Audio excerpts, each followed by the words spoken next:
नमस्कार मित्रांनो, नशीबवान या मालिकेच्या येणाऱ्या पुढील काही भागामध्ये आपल्याला जबरदस्त असा ट्विस्ट पाहायला मिळणार आहे। गिरिजाने पुराव्यांचा पाऊस पाडत नागेश्वरकडून दत्तूच्या खुनाचं घेतलेलं असतं ते म्हणजे सत्यवधून।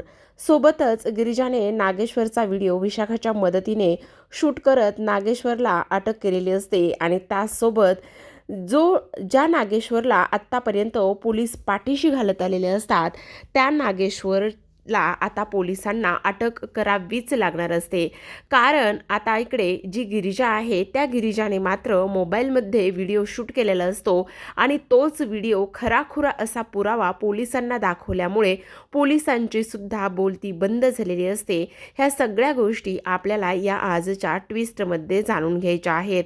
जो नागेश्वर राक्षसी वृत्तीचा असतो, जो नागेश्वर अक्षरशः मच्छर मारल्यासारखी माणसं मारतो, त्याचबरोबर प्रॉपर्टीचा एवढा लालची असलेला नागेश्वर आता गिरिजाच्या एका हुशारीमुळे आणि गिरिजाने केलेल्या धाडसामुळे आता जेलची हवा खायला त्याला जावं लागणार असतं। आणि त्याचबरोबर जे कॉन्ट्रॅक्ट पेपर तिच्या बाबांचा केलेला इथे घातपात, ह्या सगळ्या गोष्टी गिरिजाला समजलेल्या असतात आणि त्याचमुळे गिरिजाने एवढं मोठं टोकाचं पाऊल उचलून विशाखाच्या मदतीने, जी की तिची जीवाभावाची मैत्रीण आहे, तिच्या मदतीने ह्या नागेश्वरचं पितळ उघडं पाडून त्याला आता शिक्षा देण्याचं धाडस तिने केलेलं असतं।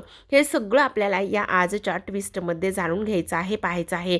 ह्या सगळ्या गोष्टी कशा होतात, कशा पद्धतीने होतात, हे सगळं आपण सविस्तर पाहणार आहोत। तर प्रेक्षकांनो, आत्तापर्यंत मालिकेमध्ये आपण पाहत आलेलो आहोत की इथे आता गिरिजाला काही प्रश्न नागेश्वरने विचारलेले असतात आणि ते म्हणजे की मला सांगा सुनबाई, तुम्ही देवळामध्ये त्या मंदिरामध्ये एवढ्या उशिरा एवढ्या रात्रीचं एकट्याच का बरं गेला होतात? आता गिरिजाला खूप मोठा प्रश्न पडतो। गिरिजा म्हणत असते, पण मला एक गोष्ट समजत नाही नागेश्वर साहेब, त्या मंदिरामध्ये मी बाबांना भेटायला जाणार होते, ही गोष्ट फक्त बाबा आणि फक्त मला, आम्हा दोघांनाच माहिती होती। मग मला एक गोष्ट सांगा, ही गोष्ट तुम्हाला कशी काय समजली हे मला कळत नाही आणि तुम्ही मला असं डायरेक्ट कसं काय विचारता की इकडे मी मंदिरामध्ये भेटायला गेली होती, काय प्रकार आहे? त्यावर नागेश्वर आता थोडासा घाबरतो आणि सावरासावर करून म्हणत असतो, अहो सुनबाई, असं काय करताय? मगाशी तर तुम्ही बोलला नाही का?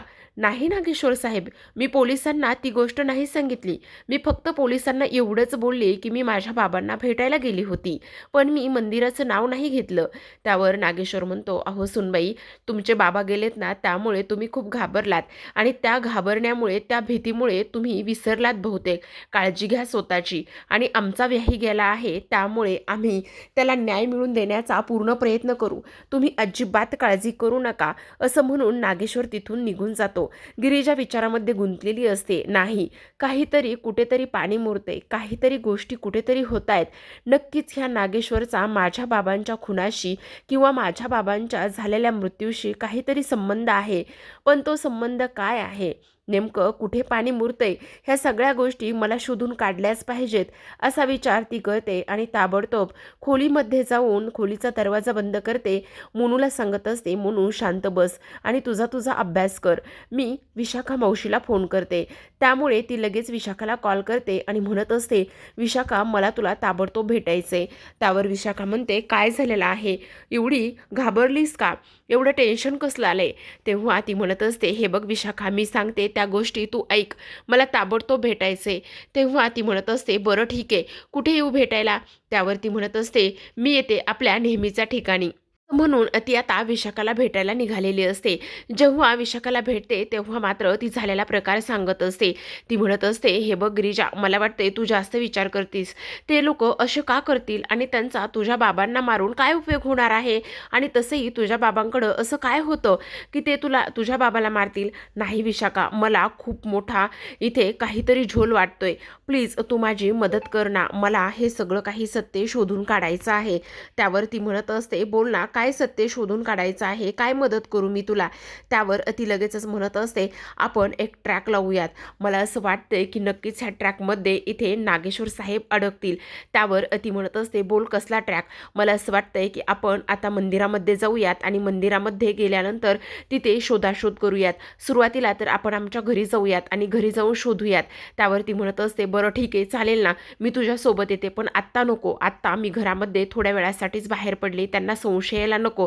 त्यामुळे मी तुला मेसेज करेल आणि मेसेज केलं की मग तू मला भेटायला ये, ठीक आहे.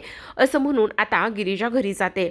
आता गिरिजा घरी गेल्यानंतर इकडे रुद्र तिला म्हणत असतो, काय झाले गिरिजा, खूप अस्वस्थ आहात तुम्ही. त्यावर गिरिजा म्हणत असते, नाही असं काही नाही फारसं. नाही गिरिजा, मला कळतंय तुमचे बाबा गेले त्यामुळे तुम्हाला खूप टेन्शन आलेलं आहे, पण तुम्हाला एक गोष्ट सांगू का, इथे तुम्हाला एकटं वाटण्याची काहीच गरज नाही आहे. आणि त्याहूनही सगळ्यात महत्त्वाचं म्हणजे मी तुमचा नवरा जरी असलो तरीसुद्धा तुमच्यावरती कोणतेही बंधन, कोणत्याही गोष्टी मी इथे लादणार नाही आहे. जसं तुमच्या मनाला वाटेल, ज्या तुमच्या मनाला गोष्टी पटतील त्याच तुम्ही करा. असं काही नाही आहे. माझी तुमच्यावर अजिबात जबरदस्ती नाही आहे. जसं तुम्ही तुमच्या घरी राहत होता तसंच इथे सुद्धा तुम्ही आनंदामध्ये आणि अगदी हसीखेळीच्या वातावरणात राहू शकता. त्यावर गिरिजा रडायला लागलेली असते आणि म्हणत असते, पण रुद्र मला एक कळत नाही आहे, ह्या सगळ्या गोष्टी अशा कशा होऊ शकतात तेच मला कळत नाही. म्हणजे बघा ना, बाबांना मी भेटायला जाणार होते आणि तशा पद्धतीने बाबाचा तिथे खून झाला. म्हणजे असं काय झालं असेल. हे बघा गिरिजा, इथे पोलिसांनी सांगितलेलं आहे ना की एखाद्या वाटसरूसोबत त्यांचं काहीतरी बिघडलं असेल किंवा बिनसलं असेल आणि त्यामुळे इकडे त्यांचा असा घातपात झालाय. प्लीज तुम्ही काळजी करू नका. त्यावर गिरिजा म्हणत असते, पण रुद्र मी एक गोष्ट सांगू का तुम्हाला, खरं म्हणजे की इकडे बाबांचं कधी कोणासोबत फारसं भांडण नाही व्हायचं. ते दारू प्यायचे पण ते कधी असे कोणाला भांडलेले नाही आहेत. त्यामुळेच मला आता खूप जास्त टेन्शन येतंय. त्यावर रुद्र म्हणत असतो, हे बघा तुम्हाला काळजी करण्याची वगैरे काही गरज नाही आहे. प्लीज तुम्ही आता शांत व्हा, झोपा बरं शांत. असं म्हणून आता ती झोपी जाते. तर आता दुसऱ्या दिवशी नेहमीप्रमाणेच ठरलेला दिवस असतो आणि ठरलेल्या दिवशी संध्याकाळी मात्र इकडे गिरिजा आणि त्याचबरोबर आता जी आपली विशाखा आहे, ह्या दोघीजणी प्लॅन करतात. ह्या दोघींचं ठरल्याप्रमाणे आपण पाहतो की ह्या दोघीजणी सुद्धा संध्याकाळी थोडासा अंधाराचा फायदा घेतच मंदिराच्या ठिकाणी जातात. आता गिरिजा मंदिराच्या ठिकाणी जाते आणि सगळीकडे शोधाशोध करायला सुरुवात करत असते. आजूबाजूला खूप सारी झाडी असते, बऱ्याच ठिकाणी दगडं वगैरे हे सगळं काही असतं. देवीचं मंदिर तिथे असतं आणि त्या देवीच्या मंदिराच्या आजूबाजूला ती शोधाशोध सुरू करण्याचा प्रयत्न करत असते. आता शोधाशोध करत असताना मात्र विशाखासुद्धा असते. विशाखा म्हणत असते, अगं गिरिजा मला असं वाटते की इथे काय सापडणार आहे. तेव्हा गिरिजा म्हणत असते, नाही तुला एक गोष्ट सांगू का, इथे जेव्हा बाबा इथे पडले होते ना त्यावेळेस मात्र त्या मधल्या गदलीमध्ये इकडे त्यांनी एक नंबर नोट केला होता. काय सांगतेस, कसला नंबर नोट केला होता. त्यावर ती म्हणत असते, हो मी तुला अगदी तेच सांगण्याचा प्रयत्न करत आहे की त्यांनी एक नंबर नोट केला होता. अगं पण कोणता नंबर नोट केला होता ते तरी सांग. आता तुला सांगू का, माझ्या लक्षात येत नाही, पण तो नंबर 31112 असा नंबर होता असं ती तिला सांगते. तेव्हा आजूबाजूला शोधाशोध केल्याच्या नंतर काही पेपर्स तिला दिसतात आणि त्या पेपरला रक्त लागलेलं असतं. तेव्हाच ती पाहते तर ते पेपर असतात कॉन्ट्रॅक्टचे. आता त्या कॉन्ट्रॅक्ट पेपरमध्ये काहीतरी वेगळंच लिहिलेलं असतं. खरं तर गिरिजासोबतचं रुद्रचं आणि तिचं लग्न फक्त 6 महिन्यासाठीचा हा करार असतो. पण आता मात्र हे लग्न कशा पद्धतीने होणार आणि त्याचबरोबर आता फक्त ह्या नागेश्वरनी मात्र तो जो काही करार केलेला आहे तो फक्त आणि फक्त इथे इलेक्शन जिंकण्यासाठी हा करार केलेला असतो. हे सगळं त्यामध्ये लिहिलेलं असतं आणि जो काही दुसरा पेपर असतो तोच गिरिजाला दाखवलेला असतो. तेव्हा गिरिजा म्हणत असते, हे सगळं काय आहे, बघितलंस का तू, हे कशा पद्धतीने लिहिलेलं आहे. म्हणजे मला जो काही करार दाखवला होता तो करार मात्र खूपच वेगळा होता आणि आत्ता मात्र ह्या करारामध्ये असं काहीतरी दाखवलेलं आहे. त्यामुळे मला तर आता खूपच जास्त टेन्शन आलेलं आहे. मला ह्या गोष्टी काय आहेत आणि कशा पद्धतीने आहेत हे मात्र अजिबात कळत नाही. त्यावर गिरिजा म्हणत असते, हे बघ तू अजिबात काळजी करू नकोस, सगळं काही व्यवस्थित होईल. त्यावर गिरिजा म्हणत असते, नाही, मला पूर्ण खात्री आहे की नागेश्वरने इथे माझ्या बाबाला मारलेलं असावं. कारण तुला एक गोष्ट सांगू का, जागरण गोंधळा दिवशी बाबा आले होते आणि जागरण गोंधळा दिवशी बाबा आल्याच्या नंतर मात्र इकडे ते नंतर पुन्हा कुठेच दिसले नाही आहेत. आणि त्यानंतर घरी गेल्यानंतर त्यांनी मला दुसऱ्या दिवशी कॉल केला. मला असं वाटतंय की हे जे काही कॉन्ट्रॅक्ट पेपर आहे ते बाबांच्या हाती लागलेले असावेत आणि बाबांना ह्या कॉन्ट्रॅक्ट पेपरबद्दल समजलेलं असावं. त्यावर गिरिजा म्हणत असते, तू असं का म्हणतेस? त्यावर गिरिजा म्हणते, हो, मी तेच सांगते तुला. विशाखाला मात्र गिरिजाची खूप काळजी वाटत असते. तिला असं वाटत असतं की आत्ता हिचे वडील गेलेत, हिला कोणाचा आधार नाही आहे. आत्ता नुकतंच लग्न झालेलं आहे, ते सुद्धा मनाविरुद्ध. आता आपण हिला साथ द्यायला पाहिजे असं तिला वाटत असतं. तेव्हा गिरिजा म्हणत असते, हे बघ विशाखा, तुला हे सांगू का, ह्या कॉन्ट्रॅक्ट पेपरला रक्त लागलेलं आहे आणि हे रक्त माझ्या बाबांचंच असू शकतं. आपण हे टेस्टसाठी द्यायचं का? त्यावर लगेच आता विशाखा म्हणत असते, बरं ठीक आहे. मग विशाखाकडे ते काम दिलं जातं. विशाखा लॅबमध्ये जाते आणि इकडे ते जे काही पेपरला रक्त लागलेलं असतं ते ब्लड चेक करायला देते आणि त्या ब्लडचं जे काही सॅम्पल येतं किंवा त्याचे जे काही रिपोर्ट्स येतात ते इकडे दत्तूच्या ब्लडशी मॅच होत असतात. तेव्हा मात्र इथे जी काही गिरिजा आहे तिला खात्री पटते की इथे ते जे रक्त आहे ते दत्तूचंच होतं आणि तिच्या वडिलांचं होतं आणि हे सगळं याच पद्धतीने झालेलं आहे. तर आता गिरिजा आणि त्याचबरोबर विशाखा प्लॅन करतात. गिरिजा म्हणत असते, हे बघ विशाखा, उद्या मी दुसऱ्या दिवशी आता जो काही नागेश्वर आहे त्याला मात्र इकडे जंगलामध्ये ज्या ठिकाणी आम्ही पहिल्या वेळेस भेटलो होतो त्याच ठिकाणी त्याला बोलावून घेते आणि त्याच ठिकाणी त्याला बोलावून घेतल्यानंतर आपण एक ट्रॅप लावूया. जेव्हा आम्ही दोघं जण बोलत असो तेव्हा तू आमचा व्हिडिओ शूट कर, असा दोघींचा प्लॅन ठरतो. तेव्हा विशाखासुद्धा तिला साथ देते. तर आता दुसऱ्या दिवशी सकाळची वेळ असते. इकडे रुद्र गिरिजाला बोलत असतो. तो म्हणत असतो, तुम्ही अजिबात काळजी करू नका गिरिजा, तुम्ही हसत खेळत आनंदात राहा, सगळं काही व्यवस्थित होईल, सगळ्या गोष्टी अगदी व्यवस्थित होतील, काळजी करण्याची काहीच गरज नाही. तर आपण पाहतो की इकडे आता गिरिजाचा प्लॅन ती वर्क करत असते. आज सुंदर असा तिने पुरणपोळीचा स्वयंपाक बनवलेला असतो, कारण तिचा स्वयंपाकघरामधला आज पहिला दिवस असतो आणि तिच्या हाताने गोडाचा पदार्थ म्हणून पुरणपोळी बनवलेली असते. आता गिरिजा नागेश्वरला पुरणपोळी वाढते आणि म्हणत असते, हे घ्या, इथे गोड सासऱ्यासाठी त्यांना गोड अशी खमंग अशी पुरणपोळी. आणि तेव्हा त्या पुरणपोळीमध्येच तिने कागद लिहिलेला असतो जो की नागेश्वरच्या हातामध्ये ती देते. आता त्या नागेश्वरच्या हातामध्ये दिलेल्या कागदामध्ये असं लिहिलेलं असतं की नागेश्वर साहेब, मला माझ्या बाबांचा झालेल्या खुनाबद्दल मला तुमच्याशी थोडंसं बोलायचं आहे आणि आपण ज्या ठिकाणी आपण भेटलो होतो किंवा ज्या ठिकाणी आपण कॉन्ट्रॅक्ट केलं होतं त्याच ठिकाणी मला तुम्ही भेटायला या, असं तिने सांगितलेलं असतं. आणि खाली गिरिजा असं सुद्धा लिहिलेलं असतं. आता नागेश्वर अगदीच चपापल्यागत आणि घाबरूनच हे सगळं काही वाचत असतो. आता हे सगळं काही वाचल्यानंतर त्याला तर खूपच जास्त भीतीसुद्धा वाटत असते, पण तो मात्र आता गुपचूप पुरणपोळी खातो आणि गिरिजाने सांगितलेल्या त्या ठिकाणी तो भेटायला जाणार असतो. इकडे मात्र गिरिजा फुल प्लॅनने असते. जेव्हा ती घरातून निघणार असते तेव्हा तिने जी विशाखा आहे तिला सुद्धा मेसेज करून ठेवलेला असतो. आता नागेश्वर घरामध्ये त्याच्या खोलीमध्ये जातो आणि विचार करत असतो, खूप जास्त आदळापट करतो आणि म्हणत असतो, ह्या पोरीला आमच्याशी काय बोलायचं आहे, ह्या पोरीला नेमकं काय हाती लागलेलं असेल, ही पोरगी चक्का मला इथे कागद देऊन भेटायला बोलवत आहे, पण ह्या नागेश्वरला नडतंय कोण, हा नागेश्वर काय असा तसा माणूस नाही आहे, काही जरी झालं ना तरीसुद्धा मी सुद्धा तिथे भेटायला जाणारच आहे, असं आता इकडे तो बोलत असतो. आणि आता लगेचच रागारागातच गाडी काढतो आणि त्या जंगलाच्या ठिकाणी जातो. आता जंगलाच्या ठिकाणी गेल्यानंतर इथे गिरिजाने एका झाडावरती कागदावर लिहिलेलं असतं धोका, विश्वासघात आणि त्याचबरोबर इकडे खून.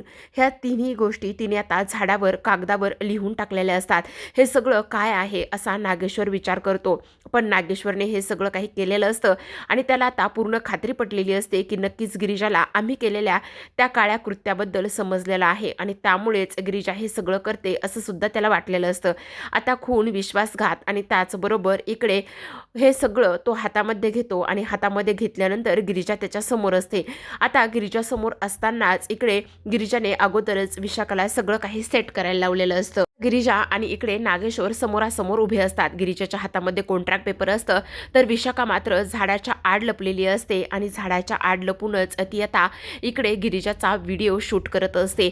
नागेश्वरचं आणि गिरिजाचं बोलणं त्या मोबाईलमध्ये कैद होत असतं. गिरिजा म्हणत असते, हे सगळं तू केलेलं आहेस, मला धोका दिलास, माझा विश्वासघात केलास. हे कॉन्ट्रॅक्ट पेपर इथे माझ्या बाबांच्या हाती लागले होते आणि आता ते कॉन्ट्रॅक्ट पेपर माझ्या हाती आहेत आणि ह्या कॉन्ट्रॅक्ट पेपरला माझ्याच बाबांचं रक्त लागलेलं आहे. ह्या कॉन्ट्रॅक्ट पेपरबद्दल माझ्या बाबांना समजलं होतं, म्हणून नागेश्वर साहेब तुम्ही माझ्या बाबांचा खून केलाय. त्यावर नागेश्वर म्हणत असतो, मी खून केलाय, काय पुरावा काय आहे तुझ्याकडे? त्यावर गिरिजा म्हणत असते, हे जे काही रक्त लागलेलं आहे ना, ते रक्त तुमच्या शर्टला सुद्धा त्या दिवशी लागलं होतं आणि आता ह्या पेपरला सुद्धा लागले. तुमच्या शर्टचं रक्त आणि ह्या पेपरचं रक्त एकच आहे.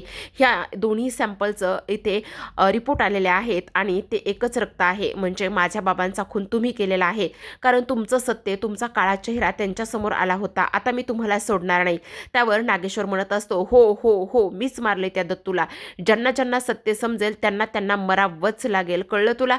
त्यावर गिरिजा म्हणत असते, तुम्ही एवढ्या खालच्या थराला जाल हे मला वाटलं नव्हतं. का केलं तसं तुम्ही? तुम्हाला माझ्याशी प्रॉब्लेम होता, तुम्ही मला बोलायचं होतं, मला भांडायचं होतं, माझा जीव घ्यायचा होता, पण तुम्ही माझ्या बाबाला का मारलत, का मला पोरका केलं, का माझ्या मोनूची काय चूक होती ह्या सगळ्या गोष्टीमध्ये, असं गिरिजा जाब विचारत असते. तेवढ्यातच आता इकडे विशाखाने व्यवस्थित इथे व्हिडिओ आणि फोटोशूट केलेलं असतं. त्यावर आता इकडे नागेश्वर म्हणत असतो, हे बघ सुनबाई, आता तू माझ्या मुलाची बायको आहेस, त्यामुळे आता जे काही झालंय ते इथेच ठेवायचं, कळलं तुला? यापुढे काहीच बोलायचं नाही, नाहीतर त्या मोनूला आणि त्याचबरोबर तुला सुद्धा ह्या जगातून संपवून टाकेल, असं सुद्धा तो इथे बोलत असतो.